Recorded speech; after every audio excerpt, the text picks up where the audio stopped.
En el nombre del Padre, y del Hijo, y del Espíritu Santo. Amén. 27 de noviembre del 2022. Primer domingo de Adviento y fiesta de la Medalla Milagrosa. Queridos hermanos, en el Evangelio de hoy, de San Mateo, el Señor nos dice: como en los días de Noé, así será la venida del Hijo del Hombre.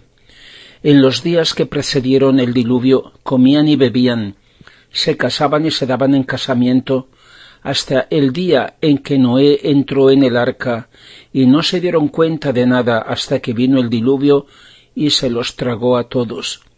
Así será a la venida del Hijo del Hombre. Entonces estarán dos en el campo, uno será tomado y el otro dejado. Dos mujeres estarán moliendo, una será tomada y la otra dejada. Velad pues, porque no sabéis cuándo vendrá vuestro Señor. Pensad bien, que si el dueño de la casa supiera a qué hora de la noche viene el ladrón, velaría y no dejaría que entrara en casa. Por eso también vosotros estad preparados, porque a la hora que menos penséis, vendrá el Hijo del Hombre. Queridos hermanos, hoy empieza el nuevo año litúrgico de la Iglesia, con el tiempo de Adviento, que recuerda y celebra en Navidad la primera venida de Jesucristo, y nos invita a prepararnos para su segunda venida como Rey, en la cual tendrá que purificar la tierra, como hizo en el diluvio, con un tremendo juicio para establecer su reino. El tiempo en que vivimos es peor que el del diluvio y que el de Lot, cuando Sodoma y Gomorra fueron destruidas con un diluvio de fuego. Es de temer que ya falte algún minuto para la medianoche. Es de temer y de desear. ¿A qué hora nació Jesús? Nació a medianoche, lo dice el libro de la sabiduría. A medianoche es cuando empieza el nuevo día, aunque esté todavía en profunda oscuridad.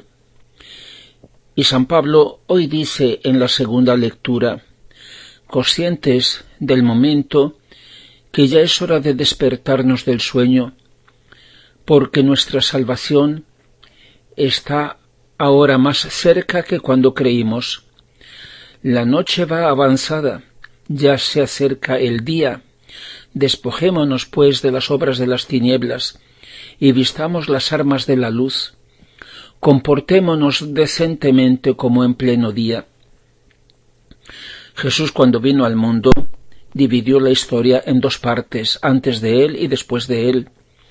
Vino a redimirnos, pero su finalidad, la meta de todo, es traer de nuevo su reino, así en la tierra como en el cielo. Es su decreto eterno, y por eso prometió, como decimos en el credo, que de nuevo vendrá con gloria para juzgar a los vivos y a los muertos, y su reino no tendrá fin. Juzgar a los vivos y a los muertos significa separar lo que está vivo de lo que está muerto. Tomará con él lo que le pertenece, y hará desaparecer y acabará con lo que es contrario a él. En la Santa Misa, después del Padre Nuestro, el sacerdote dice: líbranos de todos los males, Señor, y concédenos la paz en nuestros días, para que, ayudados por tu misericordia, vivamos siempre libres de pecado y protegidos de toda perturbación, mientras esperamos la gloriosa venida de nuestro Salvador Jesucristo. Cuando se habla de la presencia y de las venidas del Señor, dos cosas a primera vista contradictorias.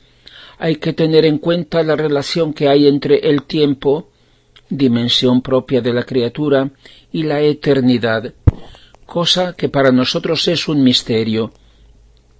Y otro misterio que debemos contemplar, que nos supera infinitamente y al que nunca podrá llegar nuestra inteligencia, es el de las diferentes maneras como Jesucristo está presente, ante todo con la omnipresencia de su divinidad.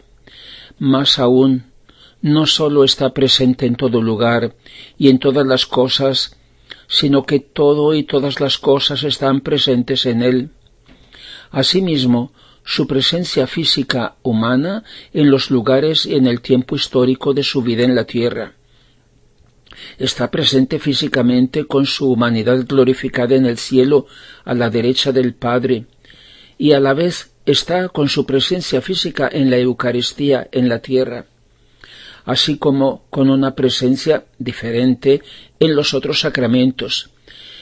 Está con su presencia con nosotros cuando 2 o 3 estamos reunidos en su nombre, su presencia cuando se lee su palabra, su presencia en sus hermanos cuando les hacemos el bien o el mal, y otra presencia suya en el alma en gracia.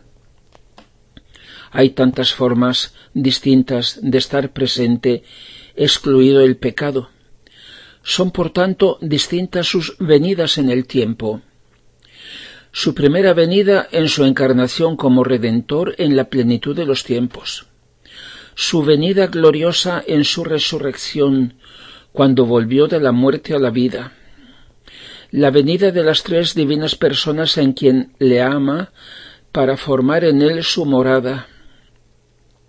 Su venida a nosotros en la Eucaristía para formar en nosotros su vida y su reino.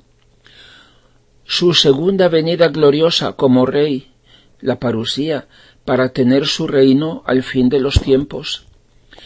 Y su última venida para el juicio final al fin del mundo o de la historia. Queridos hermanos, existe un claro paralelismo entre el modo como vino cuando se encarnó, el modo como regresó de la muerte cuando resucitó, y el modo de regresar en su venida como Rey. Veamos. En la encarnación, Jesús se hizo presente en la tierra, realmente presente y vivo en el seno de su madre. Mejor dicho, la Santísima Virgen lo concibió con divino amor en su corazón virginal desde el primer momento de su inmaculada concepción, y sólo así pudo luego concebirlo en su seno en el momento de la Anunciación. Jesús vivió oculto en ella durante 9 meses, sólo ella lo sabía. Sucesivamente lo supieron Isabel y Juan en el seno de su madre en el momento de la visitación de María. San José lo supo después cuando un ángel se lo reveló en sueños. Jesús ya estaba en el mundo, pero el mundo no sabía nada. Cuando nació lo supieron los pobres pastores de Belén, y poco después el anciano Simeón y Ana de Fanuel en el templo, y luego los Reyes Magos. Pocas personas, y así durante todo el tiempo de su vida oculta en familia. Cuando tenía 30 años, Jesús empezó a manifestarse a partir del bautismo en el Jordán.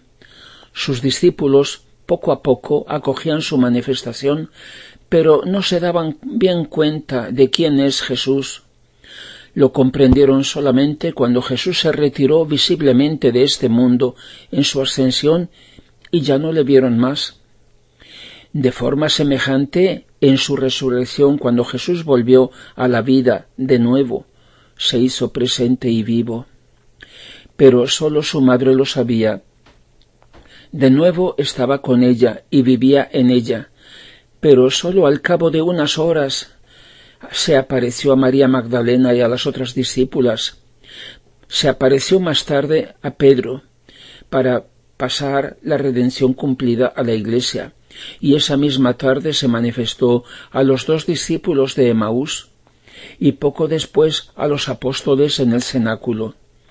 Por tanto, vemos como una cosa fue su regreso y otra sus apariciones o manifestaciones a los discípulos, y todos ellos en un primer momento no le reconocieron. La resurrección debía empezar a entrar en ellos y a cambiarles para que pudieran reconocer al Señor. Y lo mismo sucede en su segunda venida gloriosa como Rey. El Señor tuvo que formar una vida suya completa, por tanto como Redentor, y un nuevo modo de hacerse presente y vivo en una criatura elegida y preparada por Él, la sierva de Dios actualmente, Luisa Picarreta, a la que dio el nombre de la pequeña hija de la divina voluntad, y sólo entonces el Espíritu Santo inspiró a la Iglesia la institución de la fiesta de Cristo Rey en 1925. Ha pasado casi un siglo, pero como en las otras venidas, ¿quién lo sabía? Poco a poco se daban cuenta algunos, los pequeños, unos pastores, los confesores de Luisa y San Aníbal María di Francia, su primer hijo espiritual, censor de sus escritos, que hizo las primeras publicaciones con imprimatur. Después otro y otros más han sido iluminados por esta gracia extraordinaria a partir del conocimiento y han empezado a comprender, pero todavía solo pocos se han dado cuenta de la nueva presencia viva del Señor como Rey, y eso a medida que en ellos se vuelve vida la divina voluntad, en la medida que se vacían de sí mismos, de su propio querer humano, para llenarse del divino. Este tiempo, podríamos decir, a partir de 1925, de la fiesta de Cristo Rey, es como un tiempo de gestación de la Santa Iglesia, representada por la mujer gloriosa del capítulo 12 del Apocalipsis, que gime en los dolores del parto, como en las otras venidas, en que una cosa fue la encarnación y otra el nacimiento, y una cosa fue la resurrección y otra fueron sus apariciones.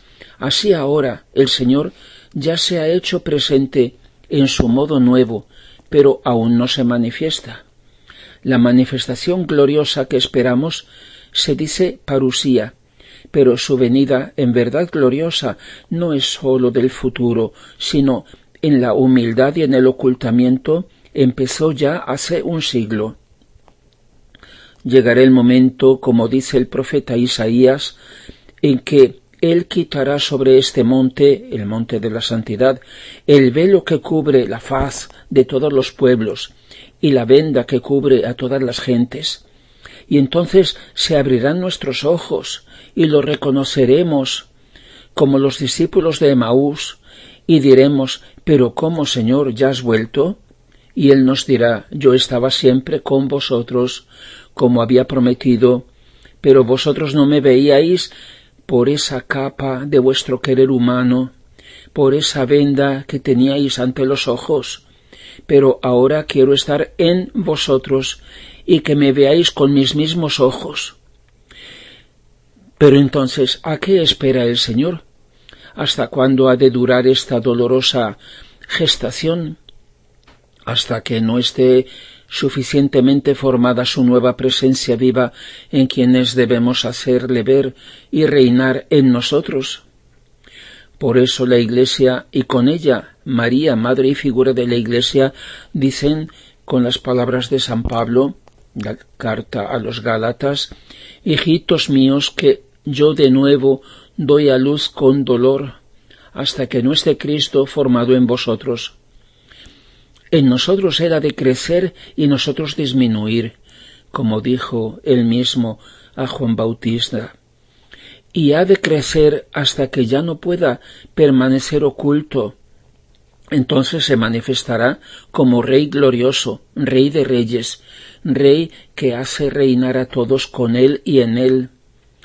Dentro de ciertos límites depende también de nosotros, de este pequeño resto, anticipar o retrasar el día y la hora. Lo dice San Pedro en su segunda carta: «¿Cuáles debéis ser vosotros en la santidad de la conducta y en la piedad, esperando y apresurando la venida del día de Dios?» ¿Hasta cuándo? Hasta que se complete el número de actos y de oración establecido por Dios, hasta que no se alcance el nivel de respuesta al amor divino que requiere su justicia.